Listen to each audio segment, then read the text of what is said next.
Welcome back. You're listening to The Voice of Russia in London. My name is Brendan Cole.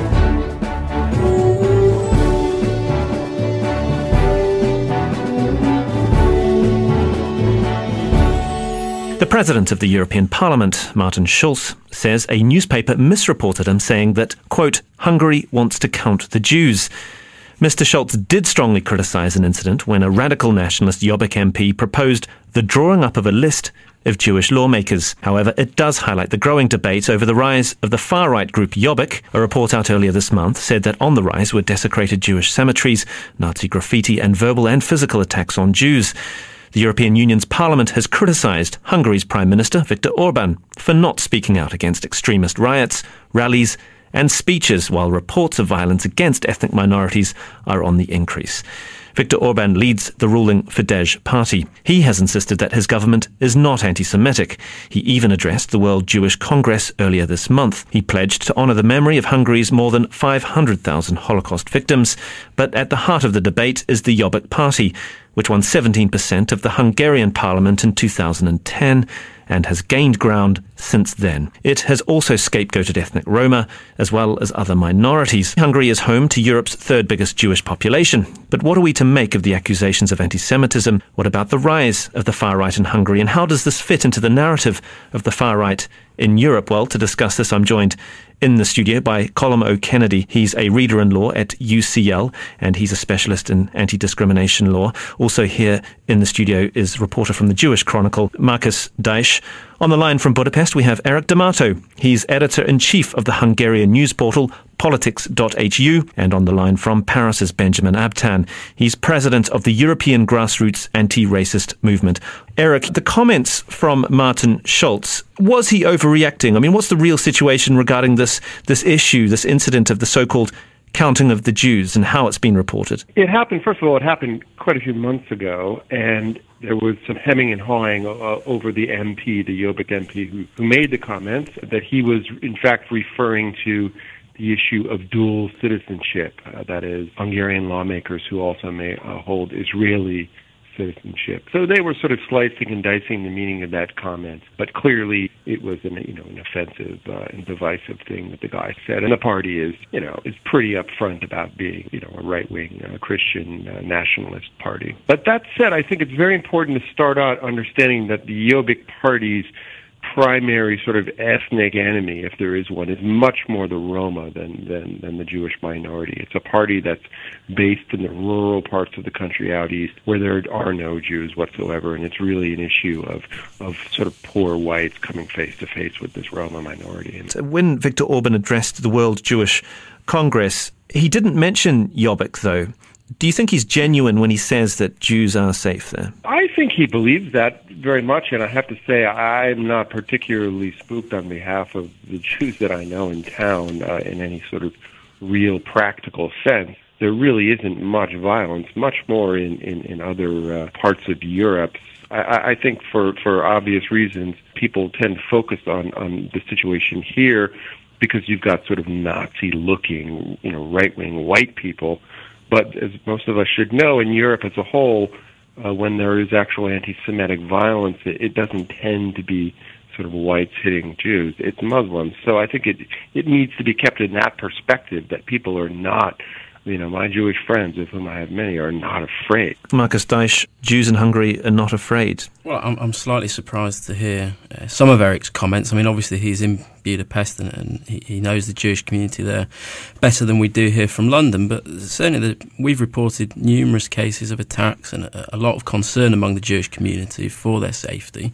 As Erik says, it may not be as bad in Budapest as it is in other European cities, but that's not necessarily to say that there's no fear at all or no concern. A couple of days ago, I heard some British Jewish delegates who had been at the World Jewish Congress described their experience of being in Budapest and how they'd been warned not to walk around the city wearing a skull cap and how they had to be accompanied by security guards everywhere.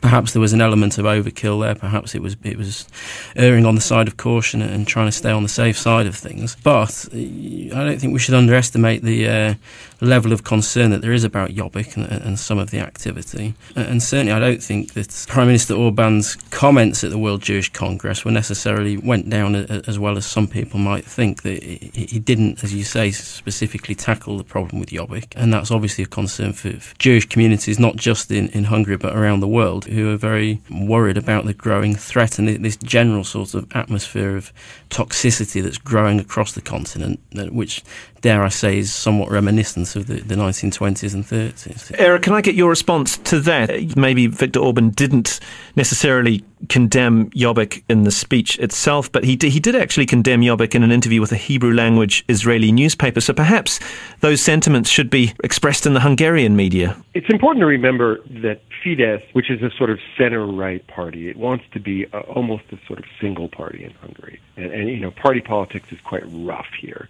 And what they would love to do is make Jobbik just go away. So there's a little bit of footsie playing with the voter elements on the farther right from where Fidesz is. But again, they would love for it just to be destroyed, for Jobbik to be gone. So there's no great love lost between those two parties. It's also very important to acknowledge and remember that Fidesz is a party that has Jews in it in quite visible positions. There are some creepy people also around the top bits of the party who have said some bad things, but really, you know, I think the head of the Prime Minister's office, and I mean, there are lots of people who are open Jews in the government who just happen to be also Hungarian, you know, quasi-nationalists. Just to keep it in perspective, Jobbik is a far-right party, but Fidesz is not. You're listening to The Voice of Russia in London with me, Brendan Cole. We're discussing the rise of the far right in Hungary with Colm O'Cinneide, Marcus Dysch, Erik D'Amato and Benjamin Abtan. Colm O'Cinneide, the party there, Jobbik, it has a considerable sway in Hungarian politics in the sense that it has 47 parliamentary seats. That's an awful lot more than any other kind of far-right party anywhere else in Europe. Yes, for the most part. But actually the problem is wider than just the parliamentary strength, the growing parliamentary strength of far-right parties. Erik referred to Fidesz engaged in a bit of footsie playing with some of Jobbik's far-right voting constituency. And this is increasingly becoming a core problem across Europe. What we're seeing is centre-right parties, and sometimes even centre-left parties, indulging, shall we say, some far-right tendencies in many European countries, which has resulted in increasing levels of hostility directed towards Jews, towards Muslims, towards Roma, towards visible minorities. Of this issue of footsie playing is becoming actually quite a pronounced trend across the continent. And as a result, far-right parties are proving to have a greater influence than their parliamentary strength would necessarily indicate. Benjamin Abtan, I mean, what do you make of Victor Orban's pledge to honour the memory of Hungary's Holocaust victims? Is this just paying lip service? Well, he's not serious at all, of course, because his acts and for numerous years have shown the opposite of what he pledged to do. He is the one who has decorated far-right activists. He's the Speaker of the House, has taken part to commemoration of a former pro-Nazi leader. It's the Fidesz, it's not the Jobbik.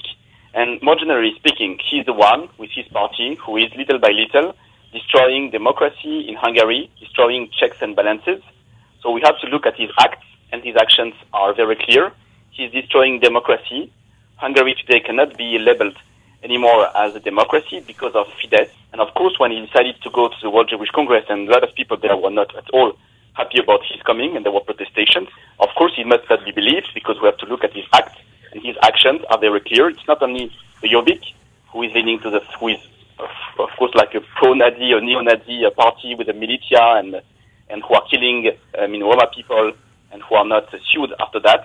It's him who is destroying the justice, the independence of the justice, the freedom of the speech, and who is, by various actions, leaning to far right. So he's the one, and the party, the Fidesz party, is the one destroying democracy, and who is very, leaning also to racism and anti-Semitism. And of course, when you destroy the rule of law, when you destroy the checks and balances, when you destroy the independence of justice and the independence and the freedom of speech, freedom of the press, of course, this can lead only to more violence. It can be verbal violence, as against Jews. It can be murders, as against Roma and the people who are linked to the militia of the Jobbik, who are who have been murdering Romas for numerous years have not been sued, have not been condemned. And this is why there are so many actions, including by the Commission, the European Commission, who is surely going to start infringement procedures against Hungary, because there is a general picture, a big picture, which is extremely worrying about racism, about anti-Semitism, about democracy. Marcus Dysch, I mean, the fact that the World Jewish Congress was held in Budapest, I suppose, was a show of support for the Jewish community in Hungary. It would have been strange if the Prime Minister of Hungary hadn't addressed it, wouldn't it? I mean, it was quite significant. He did try to make an effort, didn't he? Yes, he did. I don't think people should underestimate the fact that when the WJC went to Budapest, rather than, often its annual Congress is usually held in America or in Israel. To all of a sudden go to Budapest, this isn't even like going to London or Paris. To go there and show that solidarity with the Jewish community should perhaps make people realise how serious the problem is. It's very easy. We've just been talking about the politics behind it, and it does strike me that perhaps people are necessarily getting caught up in the party politics of it, which is understandable for Hungarian voters perhaps.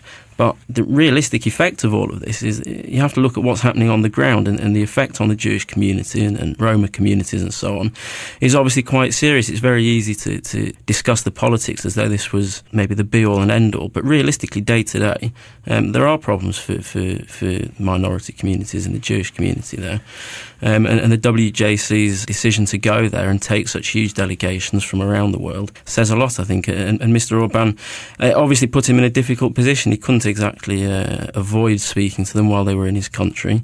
But obviously, he then, the comments that he made didn't go as far as perhaps the Jewish community would have liked to have seen him go. He obviously felt the political constraint there somewhat.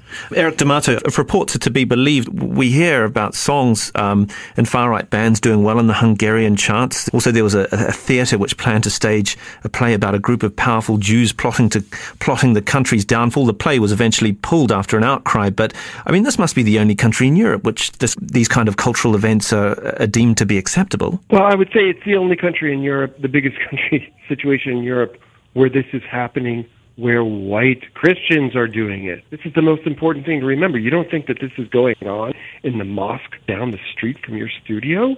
I mean, it is only, I don't want to sound like an apologist for the situation, but it is singled out in the international media because of the associations with the Second World War. This is not where our great problems in the future are going to come in Europe. I am spending much more time, and I'll point out that this website, politics.hu, is actually in English. It's not a Hungarian language site, so anybody can look at it on a daily basis to see the gruesome ongoing story. The story is much more about the destruction of democracy and the checks and balances, as far as our other guest was saying, which are quite dramatic and quite out of keeping, I think, with what's going on in Europe, and much, much more dangerous. But ironically, we should keep in mind always that that the destruction of democracy does not mean that you will have more communal violence necessarily, or attacks on minorities. In fact, under the communist dictatorship, intercommunal violence was probably at an all-time low. So these are two slightly different situations going on. And if I sound like a Pollyanna about the ethnic one, it's because I think that it's more, it looks more dramatic. Has this kind of behaviour been normalised in Hungary? Have, for instance, far-right rallies been accepted?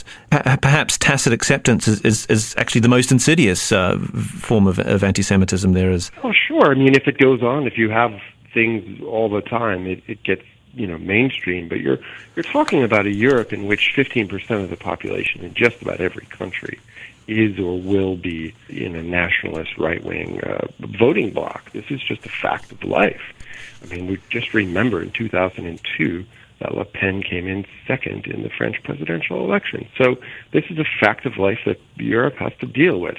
It is maybe worse here in some regards, but again, I think it's more atmospheric than it's the way it looks. I mean, is it easier for groups like Jobbik to gain a foothold in a climate where Mr. Orban's political party has been accused of placing curbs on the judiciary and the media? The European Union is concerned about this political development, and this is a climate which allows parties like Jobbik to flourish. Their great gains were made when Fidesz was not in power. Their great gains came in the by-election for the European Parliament in 2009, and then in 2010, when Fidesz was being returned to power. Fidesz were out of power for 8 years, and it was during that time the corruption and the malaise and the perception among not even right-wing Hungarians that there was a crime problem that you could maybe tar the Roma community with. That's what was taking place when Fidesz was out of power.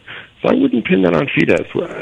I just wouldn't. What we could worry about with them is that if they lose support in the next election, which is quite likely because they're doing all these scary things and also, frankly, stealing a lot of money, I think, you could make that argument, that they will then be forced into some kind of silent cabinet with Jobbik. So that's the threat with them. But they would like to extinguish Jobbik. They would like to get rid of the far right. It's embarrassing for them. Colm O'Cinneide, I mean, what's your view on the sense of how does the European Union deal with this clampdown on political freedoms, for instance, the judiciary, the media?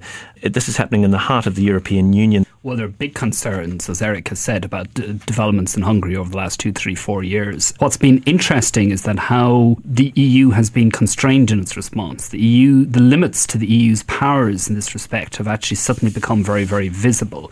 The EU can focus on issues that come within its area of competency. So the EU is at the moment launching investigation, has launched a long ongoing investigation into independence of the judiciary, independence of the data protection office, independence of central bank governance. But these are in many ways quite technical, specific issues within a much wider range of concerns. But the problem is the EU is to some extent limited by its scope of competency. It can focus on these specific issues because it has clear ability to act on those issues. But its ability to deal with the wider issues about erosion of rule of law that Erik has referred to is actually quite limited. The Council of Europe, on the other hand, has begun to take a much wider investigative remit, but the Council is less powerful than the EU, and as a consequence it can only, if you want, cajole, encourage, put diplomatic pressure. It lacks the weight of legal authority that the EU could bring to bear. And Benjamin Abtan in Paris, that's the problem, isn't it? It'll be an issue of sovereignty. Perhaps Hungarians won't want the European Union telling Hungary how to run its affairs. I think the main point is the destruction of democracy and the lack of freedom of the development of the country. It's very worrying because now it's not only, like in Greece, for example, Golden Dawn, the neo-Nazi party, which is attempting to destroy democracy and doing racist acts. Now there are people at the power who are changing the system and who are moving from democracy to an authoritarian regime. I think it's the duty of Europe to defend the fundamental values, and these values are present in the treaty, which has been signed by Hungary. So it's the duty of Europe to defend these values. And when there is a government which is destroying democracy, it's the objective of the European Union to defend its fundamental values. Otherwise, there will be no sense and no meaning to Europe, and because it's their duty, because of the treaty. So this is why people are doing also at the European Parliament level. There's going to be a very wide and deep report, which has been done by Mr. Tavares, who will be voted in next week. Also a very wide one, as one of the Council of Europe, will tackle all the issues regarding rule of law and democracy in Hungary. And this is why, for the first time since Jörg Haider and Austria, we speak about the use of Article 7 in order to prevent Hungary to have a right of vote, because there's been destruction of democracy by the rulers of the country. It is important for Hungary and for all the Hungarians. It is also important, of course, for all the other countries in Europe who may be tempted by non-democratic frame of mind by going to authoritarian regime. The message from the European Union and for all the member states must be very clear. If you want to be in the European Union, there are rules to respect, and these rules are the fundamental values, so you have to stick to democracy. So what is at stake in Hungary today is not only for all the Hungarians, for their freedom, for the political system, for their sovereignty. Otherwise, sovereignty will not be for the elections, but in the system. In the states, it will be. It's about democracy and the freedom for all the other ones. Can I turn to Erik D'Amato in Budapest? Benjamin uses the word authoritarianism there. I mean, do you see it in that strong a term? Oh, well, I think we're on the way, sure. And I think that's going to be seen in a lot of other countries where you have fraying, economies and so forth. I mean, again, let's look at Italy, which had a government that had not a single elected member for several months. We have to look at the ironies. I mean, Benjamin is talking about democracy. Now, my greatest interest here is in democracy and the rule of law and an open government, let's say. But we have to understand that if you're going to do things like crack down on the radical right, that's going to mean suspending some aspects of democracy. I mean, when the World Jewish Congress was here, a lot of people were saying, to the Orban government, you've got to do something about this party. You've got to shut this party down. You have to have them stop talking. Well, they were a duly elected party. They got 17% of the vote. So it's a much more difficult situation than a lot of people think, and there are a lot of ironies involved in this. Democracy is a great thing, but democracy means a degree of mistake-making by individuals. You're listening to The Voice of Russia in London with me, Brendan Cole. We're discussing the rise of the far right in Hungary. With me in the studio is Colm O'Cinneide, anti-discrimination law specialist and a reader in law at UCL. Also here in the studio is Jewish Chronicle reporter Marcus Dysch. On the line from Budapest, Erik D'Amato, editor-in-chief of the English-language Hungarian news portal politics.hu. And on the line from Paris, Benjamin Abtan, president of the European Grassroots anti-racist movement. Marcus, what do you make of that? I mean, we've mentioned there the Golden Dawn Party in Greece that has 18 seats in Parliament, and in Bulgaria there's the Ataka Party which has 23 seats, and I mentioned earlier on Jobbik which has 47 parliamentary seats. These are significant parties that have a democratic mandate. I mean, how does that fit in with what your newspaper would like to see? Well, I'm listening to my fellow panellists talk about the democratic side of this, and obviously there are concerns there, but certainly what we've experienced in the reports that we've had from across Europe and the concerns of Jewish communities across Europe is something more realistic on the ground, which does move slightly away from the concerns about democratic curbs. We have to look at a situation, as you say, where we've got parties democratically elected in a number of countries, and also this atmosphere of rising anti-Semitism, rising Islamophobia across Europe, and not just in Eastern Europe. There are serious problems in France as well, where we've seen, not by far-right parties, but by essentially Muslim terrorists, attacks on Jewish schools, killing Jewish school children in Toulouse. This is what's really worrying the minority communities, and I appreciate that we have to pay some attention to the democratic side of it. We're not hearing a lot of, and what Jewish communities aren't hearing a lot of, is the EU explaining what they're going to do about this and how they're going to tackle these problems of attacks on Jews and attacks on Roma and attacks on Muslims. And that brings a lot of concern for people. You could tackle a lot of the problems in Hungary, I think, by doing some work on the education side of things. There's been very little, as far as I understand, education in Hungary about the Holocaust and attempts to tackle some of the war guilt that exists there. There's some quite horrifying statistics on the number and the percentage of young Hungarians who understand what happened 70 years ago. I don't see it. I think we've had very little coverage in the newspaper of communities across Europe seeing the EU doing anything to tackle those problems, which I appreciate is away from the political side of it, which is obviously a big problem that has to be tackled as well. But in terms of the education and the security issues, there are huge problems here that just aren't being dealt with. Colm O'Cinneide, the idea of the European Union's role is obviously expressed there by Benjamin as well as by Marcus. But, I mean, how likely is that? And especially given we have effectively a twin problem here. We have a rise of attacks on minorities, but we also have the rolling back of some kinds of aspects of democracy. Yes, this is a really, really tricky situation for the EU. It's, in a way, the EU is supposed to be guaranteeing individual rights and minority rights all across Europe.